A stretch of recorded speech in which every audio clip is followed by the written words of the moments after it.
So, a lot of people have asked me lately, how do you read so many books?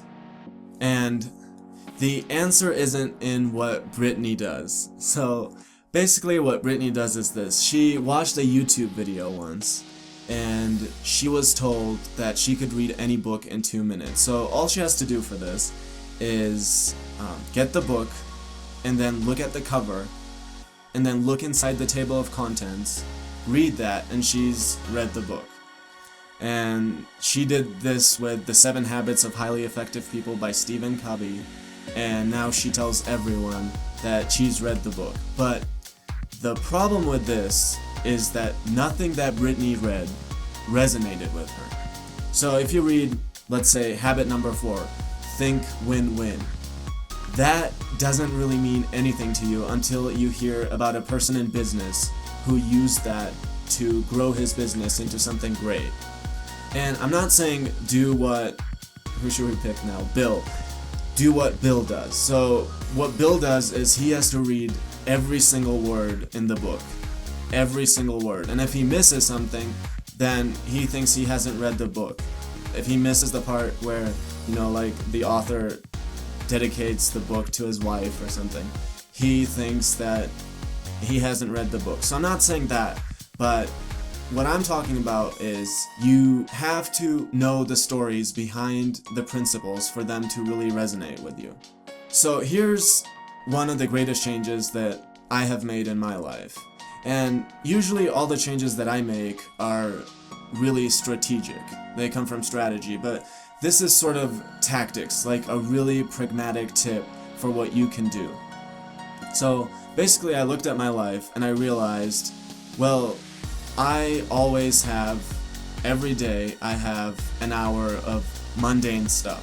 So that can be when you wake up and you get ready for work, or driving to work, or your lunch break, or when you take a bath.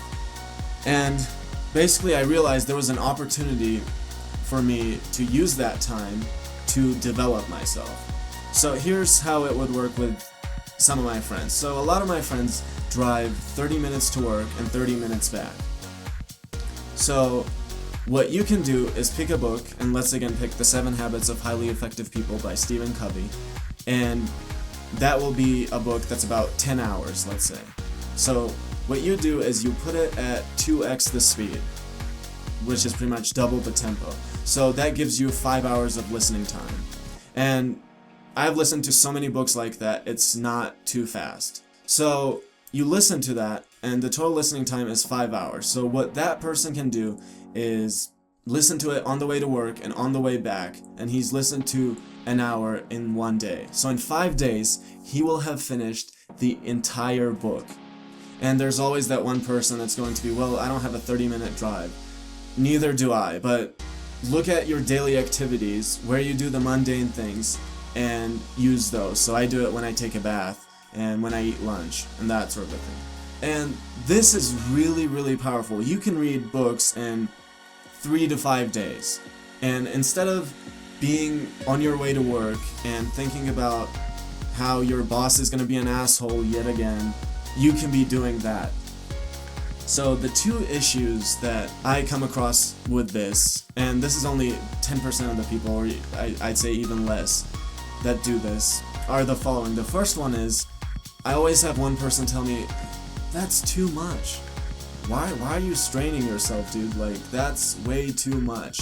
And they say something like, I read a couple of books every year and I'm fine with that.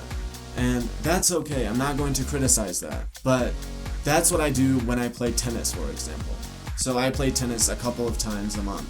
But I would never go up to a professional tennis player who's passionate about what he does and tell him, dude, why are you straining yourself? Just relax. You don't have to practice that much. It's the exact same thing. And reading is something that I'm most passionate about because it has really transformed my life. With every book that I read, I become happier. I become financially stronger, physically stronger, emotionally stronger. And the second issue that I come across with sometimes is this whole thing of, I call it pseudo-aristocrat problem. basically a person that read a bunch of Mark Twain back in the day or whatever. And he tells you, you know, if you don't read a book, then it doesn't count.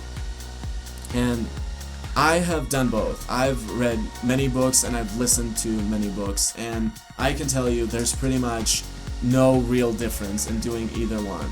And you have nothing to be ashamed of. Think about it this way. You're having a conversation with one of the greatest minds that ever existed.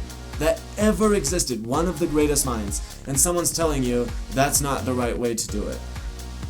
Come on. So there's nothing to be ashamed of. And finally, I want to end it with, this is something that I've done a lot of research on. And I've practiced it. I've tried different methods. And this is something that has been one of the most helpful things that I have done. So if any of you have advice on how you do things that can help me, and not only just me, but everyone else in regards to this, please share so everyone can benefit.